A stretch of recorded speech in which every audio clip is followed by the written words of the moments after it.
kasama ko ngayon ang new mom na si China. Next new mom! Diba? Ang sarap! Parang may ganung level.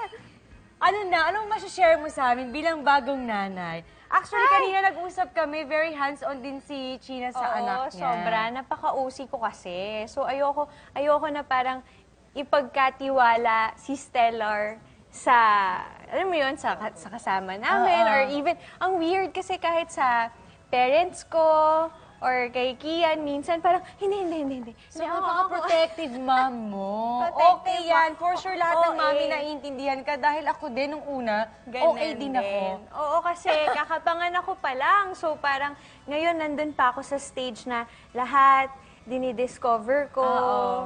Iba rin. Sobrang saludo ako sa mga moms. After nito, na-experience ko na siya, iba talaga siya. Pero ito yung pinaka-fulfilling, pinaka-masayang ginawa ko sa buong buhay talaga, ko. no? Sobra. Yung pangalan niya, paano naging doon na uwi sa pangalan na yun? Kami ni Kian, favorite band namin, Incubus. Okay. Tapos, eventually, nung naging magkaibigan kami, nagsishare kami na, uy, favorite song ko yan. Yung kinakanta mo, Stellar. Tapos one time, nung alam na namin na magkaka-baby kami, sabi niya, uy, bakit hindi na lang kaya Stellar ipangalan natin sa baby natin? Ba't parang kinikilig ka? Gumagano yung mata mo. Nagniningning talaga yung mata niyo. Sorry, guys. Basta pagdating sa hindi, siguro dahil sobrang happy ko rin talaga na nahanap ko yung tamang tao para sa akin. Paano yan, hands-on ka? Tulad ko, parang hands-on din ako. For sure, hindi ka rin nakakatulog. Hindi. O hindi talaga natutulog at all. Yung mga times ba natititigan mo yung anak mo, tapos yun na lang yung mundo mo. Yun ang pinaka-fulfilling sa akin yung tinitingnan mo lang siya, tapos minsan tumatakbo yung oras, ay gabi na pala. Hindi ba pwede, kaya mo siya tingnan forever. Yes, Parang ganun yung itsura niya. Tapos ang favorite ko pag nananaginip siya. Kasi pag nananaginip siya, humahalakhak siya. Talaga? Oo, humahalakhak. Tapos oh my gosh, ano napapanaginipan mo? Pero syempre, hindi naman lahat ng lalaki hands-on. Syempre, yung mga ibang lalaki na parang sa babae lahat binibigay. Hati ba kayo ng asawa mo sa mga dapat gawin kay baby? Diyan naman ako nagulat sa asawa ko. Kasi di ba pag, syempre si Kian, parang sinasabi na, uy, rockista, mga ganyan. Pero siya talaga, grabe talaga yung dedication niya kay Stellar, tsaka sa akin. Nung nagbubuntis ako lalo, yung support niya, more than 100%.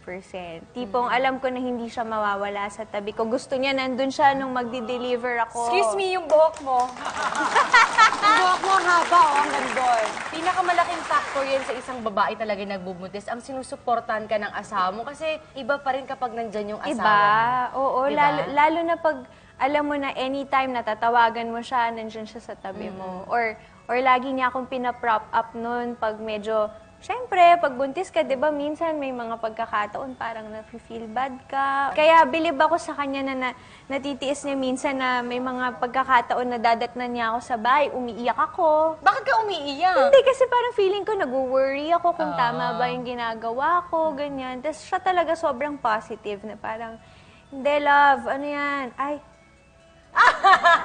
sorry hindi kasi kami masyado nag-ano sa mga, alam mo na. Saya ng morning, alam niyo na ang tawagan nila.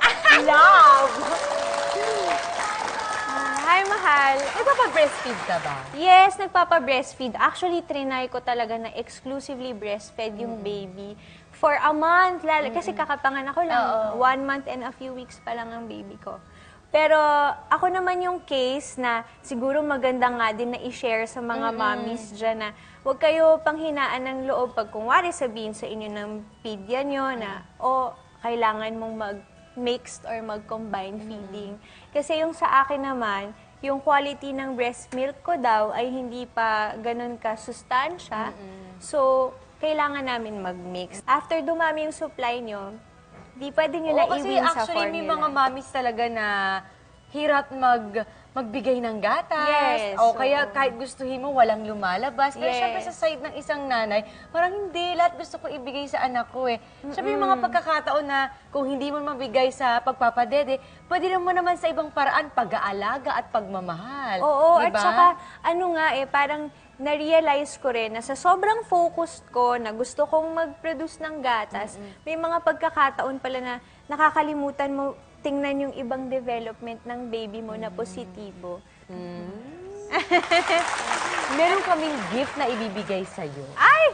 Yihi! BFF! Yes, ito na. Agad-agad. At syempre, Congrats. para mas masaya ang kwentuhan, itatawagin ko na uli si Iya.